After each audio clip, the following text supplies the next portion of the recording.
गुलदाउदी की सूखी हुई टहनी भी ग्रो हो जाती है और पौधा बन जाती है, लेकिन कुछ बातों का ख्याल ज़रूर करना पड़ता है। तो ऐसी कौन सी बातें हैं जिनके बारे में हमें पता होना चाहिए ताकि हमारी सूखी हुई टहनी भी ग्रो हो जाए। नमस्कार, मैं मधु सिरसा हरियाणा से बगिया की महक में आप सभी का स्वागत करती हूँ। जनवरी की आज 29 तारीख है। फरवरी आने से पहले हमें गुलदाउदी पर एक काम करना है, इसकी प्रूनिंग करनी है क्योंकि इसमें फ्लावरिंग बंद हो चुकी है। प्रूनिंग करते वक्त मैं कटिंग भी लगाती हूँ, वो भी आपको दिखाऊंगी, केयर टिप्स भी बताऊंगी जिससे आपकी कटिंग सक्सेसफुली ग्रो हो जाए। और वो कटिंग भी दिखाऊंगी जो मैंने अक्टूबर मंथ में इसकी की थी, जब हमने फ्लावरिंग आने से पहले इसकी प्रूनिंग की थी। अब देखिए कटिंग कैसे कैसे लगानी है। सबसे पहले तो जब हम अक्टूबर मंथ में पिंच करते हैं वो कटिंग भी हम लगा सकते हैं। इस तरह हम टिप की जब पिंचिंग करते हैं वो कटिंग को भी मैं ग्रो कर देती हूँ। ये देखिए मैंने की थी और वो भी मेरी ग्रो हो चुकी है। ये देखिए इसमें पत्ते कितने ग्रीन हैं, तो इससे लगता है कि ये हमारी कटिंग चल पड़ी है। और भी मैं आपको दिखाती हूँ पिंचिंग वाली। ये देखिए इसमें एक देखिए बहुत ही ग्रीन है, बहुत बढ़िया इसमें पत्ते आने शुरू हो गए। दूसरी ब्राउन है, लेकिन इसमें नज़दीक से अगर देखेंगे नीचे से ग्रीन ग्रोथ शुरू हो गई है, तो ये भी हमारी कटिंग लग जाती है, यानी पिंचिंग भी लग जाती है। अब ये देखिए मैंने एक लंबी 2 टहनी काटी थी, 3-4 नोड थे, लेकिन टिप मैंने इसकी काट के इनकी लगा दी थी। ये देखिए 2 टहनियाँ थी, दोनों की टिप काट के इनके साथ ही लगा दी। टिप भी ग्रो हो रही है और कटिंग तो ग्रो होनी थी। इसमें देखिए नई ग्रोथ शुरू हो चुकी है और ये टिप में फ्लावरिंग भी हुई है, फिर भी ये देखिए ग्रीन है और ये चारों मेरी कटिंग्स लग गई हैं। अब आते हैं सेकंड केयर टिप पे। जब कटिंग ग्रो होती है तो कैसे होती है उसके बारे में मैं आपको बताऊंगी। ये देखिए कटिंग या तो फिर जो नोड होते हैं उनमें ग्रोथ शुरू हो जाती है। ये देखिए नोड पे से कितनी अच्छी ग्रोथ शुरू हो गई। सभी नोड्स पे आपको ग्रोथ नज़र आएगी इनमें, और छोटी छोटी पतली पतली टहनियाँ बन गई हैं। पत्ते आते आते देखिए पत्तों से ही हमारी टहनियाँ बनती हैं। एक पत्ता आता है, दूसरा पत्ता आता है और फिर टहनी बननी शुरू हो जाती है। तो इस तरह से ये ग्रोथ होती है। लेकिन बाय चांस अगर ऊपर से ग्रोथ नहीं होती, जैसे कि इसकी भी देखिए आप, इसमें भी नोड्स पे सारी ग्रोथ शुरू हो गई है, सारे नोड्स पे ग्रोथ एकदम शुरू हो गई है। लेकिन ये देखिए इसमें ऊपर से ग्रोथ नहीं हुई, लेकिन नीचे मिट्टी से जो है ये देखिए ग्रोथ नई आनी शुरू हो गई। एक नहीं 2 जगह से ग्रोथ आ रही है इसमें। और भी मैं आपको दिखाऊंगी सूखी हुई टहनी पे भी हमारी नीचे से जो मिट्टी में से ग्रोथ निकलती है। तो जब भी टहनी सूख जाए उसको निकाल कर एकदम मत फेंके। ये सबसे बड़ी केयर टिप है कि जब भी आपको लगे कि टहनी सूख गई है, चलो निकाल देते हैं, तो उसे निकालें मत। थोड़ी दिन और वेट करें, नीचे से ग्रोथ निकलेगी।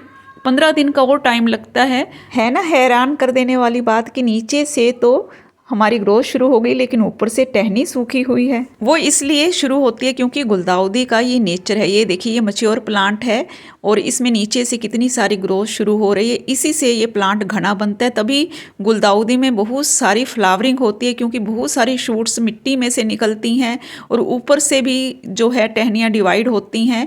इस तरह से पूरा प्लांट फ्लावर से भर जाता है जब इसका टाइम होता है फ्लावरिंग होने का।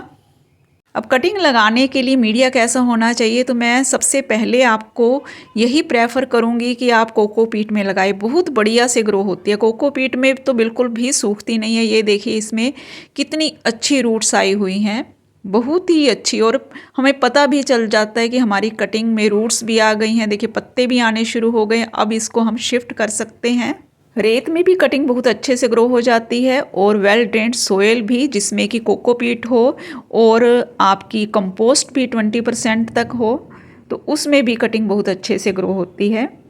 कटिंग लगाने के बाद आपकी मिट्टी हल्की मॉइस्ट होनी चाहिए, और ना ज़्यादा ठंड में रखें ना ज़्यादा धूप में तेज़ में रखें। और आप इसको शेड में ही रखें 15 से 20 दिन, तो बहुत अच्छे से ग्रो होती है। और ये जो समय है फरवरी का, इस समय कटिंग लगाए बहुत ही बढ़िया से गुलदाउदी की कटिंग ग्रो होती है, क्योंकि ये सर्दी का पौधा है तो बहुत तेज़ गर्मी में इसकी कटिंग नहीं लगती। गर्मी में तो ये बिल्कुल भी नहीं चलती कटिंग, मेरी तो नहीं चलती। मैं या तो अक्टूबर में लगाती हूँ या फिर इस समय लगाती हूँ, तो ये 2 समय में मेरी कटिंग बहुत अच्छे से ग्रो हो जाती है। चलिए अब पौधों की प्रूनिंग करते हैं और कटिंग लगाते हैं। इसके लिए मैंने 3 तरह का मीडिया तैयार किया है। कोकोपीट है, रेत है और वेल ड्रेन्ड सोयल है। तो ये देखिए कोकोपीट इस तरह गिलासों में भर लीजिए, पीछे इसमें होल्स बना दिए हैं और इसमें बहुत बढ़िया से ग्रो होगी, शिफ्ट करना भी आसान होता है। ये रेत है और ये गत्ते का गिलास है, इसमें भी शिफ्ट करना बहुत आसान होता है। ये पॉट में वेल ड्रेन्ड सोयल है। और यहाँ देखिए हम कटिंग लेते हैं अब इसकी, ताकि इसकी जो नीचे से शूट्स निकल रही हैं वो बहुत ही अच्छे से निकले। और ये कटिंग देखिए मैं इतना लूँगी कि 3-4 नोड उस कटिंग में आ जाएं। तो प्रूनिंग करते वक्त अगर आप नीचे से कट करते हैं 3-4 इंच तो आपकी कटिंग भी तैयार हो जाती है और आपकी जो पौधे की प्रूनिंग होती है वो भी हो जाती है। तो इस तरह से आपकी बहुत सारी कटिंग बनेगी। मेरी देखिएगा कि पौधे में 15 से 16 कटिंग्स बन जाती हैं। देखिए हम जब काटते हैं तो नीचे से यहाँ से देखिए ग्रो शुरू हो रही है पौधे में, तो इस तरह से पौधा घना भी बनेगा। और ये देखिए ये कटिंग है और इसमें हम नीचे से जो नोड है उसको खाली कर देंगे और ऊपर के फ्लावर्स भी कट कर देंगे और ये कटिंग हमारी फिर लगने के लिए तैयार है। चलिए दिखाते हैं आपको करने के बाद। और ये देखिए इस तरह से कटिंग होनी चाहिए। अब नेक्स्ट केयर टिप ये है कि मिट्टी को हमने 2 घंटे पहले मॉइस्ट करना है अच्छे से, फिर इसमें इस तरह से इस कटिंग को इंसर्ट करना है। तो ये सबसे बढ़िया तरीका होता है कटिंग लगाने का। तो इस प्लांट की मैंने सारी प्रूनिंग कर ली है, बहुत सारी कटिंग मेरी बन गई है, ये देखिए। तो इसको अब हम तैयार करते हैं और लगाते हैं। चलिए लगाने के बाद मैं आपको दिखाती हूँ।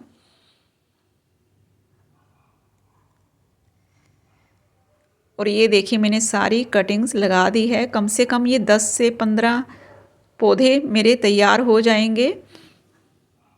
और इस तरह से एक पौधे से इतने सारे पौधे हमारे बन गए हैं। और भी मेरे बहुत सारे पौधे हैं, तो आप सोचिएगा कि कितने सारे पौधे मुफ्त में तैयार हो जाएंगे कटिंग से। और ये देखिए जो मैंने ऊपर से ये फ्लावर्स कट किए थे वो भी मैं ग्रो करूँगी, जिनमें एक एक नोड देखिए है, उनको भी इस तरह से मैं पॉट में लगा दूँगी और ये भी हमारे ग्रो हो जाएंगे। क्योंकि मैंने पहले भी आपको वीडियो में दिखाया है कि कैसे पिंचिंग भी मेरी ग्रो हो जाती है, तो ये पिंचिंग ही समझिए और ये भी ग्रो हो जाएगी। अब नेक्स्ट केयर टिप पे आते हैं कि अब पानी जो डालना है उसमें फंजीसाइड ज़रूर मिलाना है। ये मैंने हल्दी सुखाई हुई थी, उसी को पानी में भिगो दिया, तो काफ़ी समय से ये भीगी हुई है। और ये पानी जब हम डालेंगे तो हमारी कटिंग है जो फंगस से बचेगी। आपने यदि मिट्टी में डाला हुआ है कोई फंजीसाइड तो इस तरह पानी में डालने की ज़रूरत नहीं, फिर आप सिंपल पानी दे सकते हो। हमने मिट्टी को पहले मॉइस्ट कर रखा है, इसलिए पानी ज़्यादा देने की ज़रूरत नहीं, बस इतना दें कि हमारी कटिंग है जो अच्छे से सेट हो जाए। लेकिन हम कोकोपीट में कुछ भी नहीं डालेंगे, इसमें कभी भी फंगस वगैरह नहीं लगती, क्योंकि ये कोकोपीट बहुत ही अच्छी तरह से मैंने तैयार की हुई है। बहुत अच्छे से इसको 2 बार धोया हुआ है। तो ये मेरी कटिंग्स लगाने का बहुत ही अच्छा मीडिया है।